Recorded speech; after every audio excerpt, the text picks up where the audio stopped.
사도 바울이 앞에서는 찬송과 영광과 감사를 드리다가 9장에 딱 보니까 갑자기 바뀌어요. 어떻게 바뀌냐면 큰 고통이 있고 마음에 아픔이 있다 이렇게 말하고 있습니다. 1절 2절 보십시오. 내가 그리스도 안에서 참말을 하고 거짓말을 하지 아니하노라. 나에게 큰 근심이 있는 것과 근심이 있는데 큰 근심이라고 이야기를 하죠. 큰 근심이 있는 것과 마음에 그치지 않는 고통이 있는 것을 내 양심이 성령 안에서 나와 더불어 증언한다. 큰 근심과 마음에 큰 고통이 있다라고 이야기를 합니다. 그 이유가 무엇입니까? 그 이유가 그 다음 절에 나오죠. 3절 나의 형제 곧 골육 친척을 위하여 내 자신이 저주를 받아 그리스도에게서 끊어질지라도 원하는 바로다. 4절 그들은 이스라엘 사람이다. 그러니까 이방인들은 예수 그리스도를 믿고 받아들이고 돌아오는데 정작 원가지인 자기 골육 친척들 유대인들은 안 돌아오는 거예요. 이방인들은 전혀 예수 그리스도와 하나님과 상관없는 백성인데 그들이 빛을 발견하고 돌아오고 자기 친척들 아버지 어머니 그리고 동료들은 안 돌아오는 것입니다. 이거 민족주의가 아니에요. 민족주의가 아니라 하나님이 이스라엘을 왜 세웠습니까? 이스라엘을 하나님이 도구로 사용하시기 위해서 먼저 부르신 것입니다.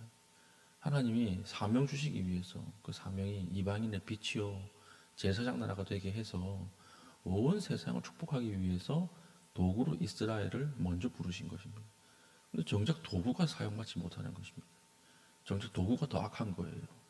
그러니까 이것 때문에 마음속에 큰 고통과 큰 근심이 있었다 이렇게 이야기를 하는 것이죠. 우리가 이해할 수 있는 것이죠.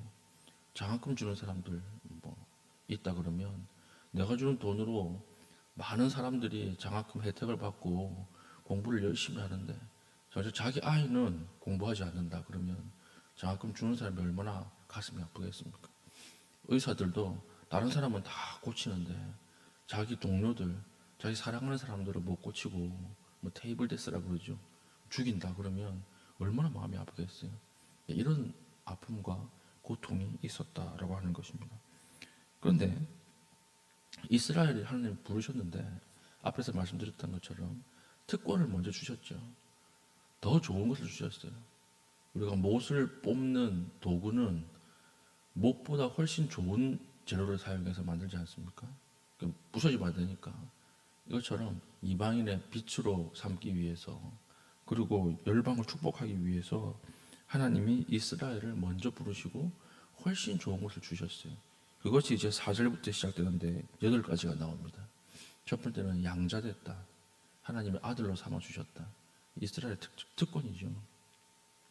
두 번째는 영광을 보여주셨다. 영광을 주신 거예요, 하나님. 세 번째는 약속을 한 거죠. 언약을 하나님 맺으셨다.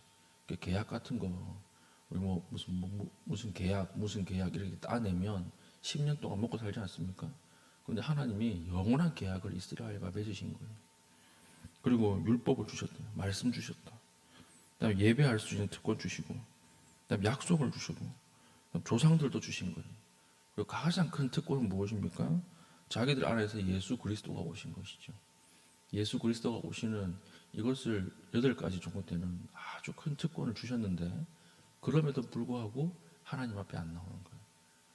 그럼에도 불구하고 완악한 거예요. 왜 그렇습니까? 사도 바울은 이렇게 이야기합니다. 특권 의식 때문에. 특권 의식을 가지고 하나님 앞에 나아가니까 하나님 앞에 복음을 받아들일 수가 없는 거예요. 하나님께서 왜 좋은 것들을 먼저 주셨습니까? 하나님이 왜 아름다운 곳으로 우리를 먼저 부르셨습니까? 그것은 섬기고 사명을 감당하기 위해서 더 좋은 것 주신 것입니다. 우리를 왜 먼저 믿게 했을까요? 왜 더 먼저 믿게 하셔서 큰 은혜를 누리게 하셨을까요? 사명 감당하기 위해서 그런 거예요. 사명 감당하라고 주신 것인데 특권 의식 가지고 나아가면 꺾인다는 거예요. 하나님께서 훨씬 좋은 것을 주셨음에도 불구하고 이거 사명 의식으로 나가지 않고 특권 의식으로 나간다. 그러면 꺾어버리세요. 우리가 한번 곰곰이 생각해 보십시오. 교회가 여기까지 세워지기 위해서 얼마나 많은 사람들의 헌신과 노력과 기도가 있었습니까? 근데 가만히 보면요, 참 안타까운 것이 무엇입니까? 교회마다 다 그래요. 교회가 세워질 때 하나님 먼저 부르셔서 은혜도 주시고 물질도 주시고 건강도 주시고 다 주셨는데 그거 가지고 마지막에 사명 감당하는 자리에 나아가지 않고 특권의식, 내가 이거 더 해야지, 내가 더 받아야지 이러다가 꺾여버린 사람들 얼마나 많이 있습니까? 가는 교회들마다 다 있었거든요. 그런 사람들. 우리 교회도 있겠죠. 그러니까 처음에는 잘 감당하고 처음에는 받은 것 가지고 잘 섬기다가 마지막에 하나님 꺾어버려서 그 자리에 다른 사람이 지금 앉아있는 거예요. 그래서 그 사람이 짓지 않은 집에서 살고 그 사람이 만들지 않은 떡을 먹는 그런 일들이 얼마나 많이 있습니까? 우리가 하나님 앞에 먼저 받았다라고 하는 것은 사명을 감당하라고 주신 거예요.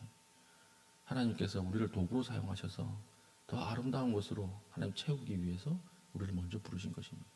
오늘 나에게 주신 것은 무엇입니까? 나에게 먼저 주신 것이 있지 않습니까? 이것을 가지고 오늘 기도할 수 있기를 바라고, 주신 것을 가지고 하나님 묵묵하게 주님 맡기신 그 자리에서 사명을 감당할 수 있는 믿음의 신실한 주의 백성 될 수 있기를 축복합니다. 아멘.